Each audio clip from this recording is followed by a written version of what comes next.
তৃতীয়বাৰলৈ ডিব্ৰুগড়ত আজি অনুষ্ঠিত হ'ব কেবিনেট বৈঠক। আজি 4 বজাৰ পৰা ডিব্ৰুগড়ৰ যি সচিবালয় আছে মাইজানৰ এই সচিবালয়তেই কেবিনেট বৈঠক অনুষ্ঠিত হ'ব আৰু কেইবাটাও গুৰুত্বপূৰ্ণ সিদ্ধান্ত হয়তো গ্ৰহণ কৰা হ'ব পাৰে এই বৈঠকত। কাৰণ ডিব্ৰুগড়ক দ্বিতীয় ৰাজধানী হিচাপে গঢ়াৰ যি পৰিকল্পনা চলি আছে তাক লৈ যথেষ্ট আশা কৰা হৈছে এইখিনি সময়ত।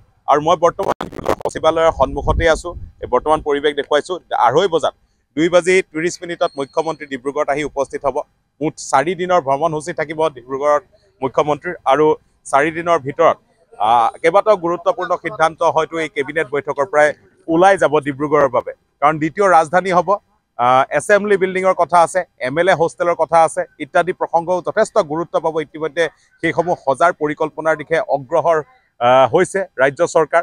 আৰু মুখ্যমন্ত্ৰীৰ যি 4টা দিনৰ ভ্ৰমণসূচী আছে এই 4টা দিনৰ ভ্ৰমণসূচীত মুখ্যমন্ত্ৰী আন কেইবাটাও কাৰ্যসূচীত মিলিত হ'ব। বিশেষকৈ ৰিভিউ মিটিং, কেইবাখনো জিলাৰ ৰিভিউ মিটিং, বিষয়াসকলৰ সৈতে ৰিভিউ মিটিঙত বহিব মুখ্যমন্ত্ৰী। 4 দিনৰ যি কাৰ্যসূচী তাৰ ভিতৰত BCPL Brahmaputra cracker and polymer limited যি প্ৰকল্প আছে ৰাষ্ট্ৰীয় প্ৰকল্প তাতো তেওঁ উপস্থিত হ'ব, তাতো তেওঁ এক বৈঠকত মিলিত হ'ব।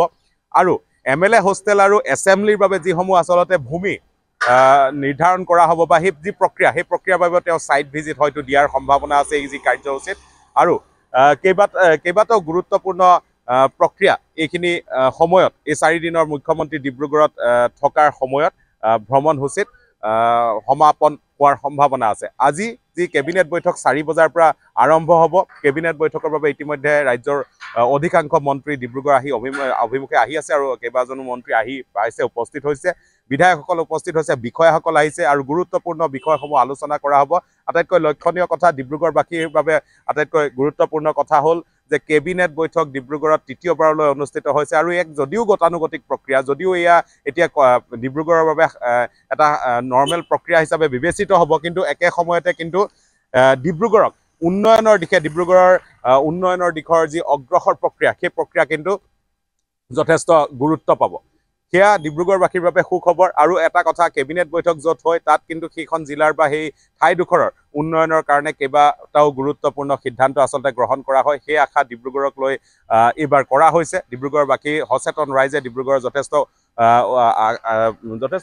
তেওঁলোক আশা লৈ আছে কেনেধৰণে আগবাঢ়িব এই প্ৰক্ৰিয়া।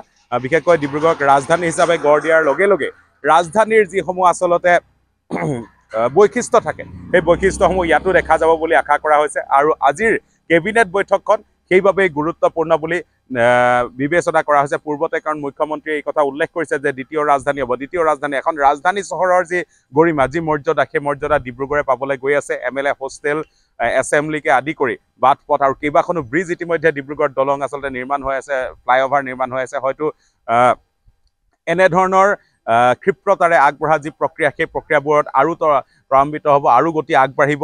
এয়া লক্ষণীয় হ'ব আজিৰ কেবিনেটৰ বৈঠকৰ পাছত। ডিব্ৰুগড়ৰ পৰা বৰ্তমান সময়ত মই Jasim Ahmed, news 18 Assam north east. আপুনি বিচৰা বাতৰি পাব কেৱল নিউজ 18 এপত। নিউজ 18 এপ ডাউনলোড কৰিবলৈ স্কেন কৰক এই QR কোড। গুগল প্লে ষ্টৰতো পাব এই নিউজ 18 এপ।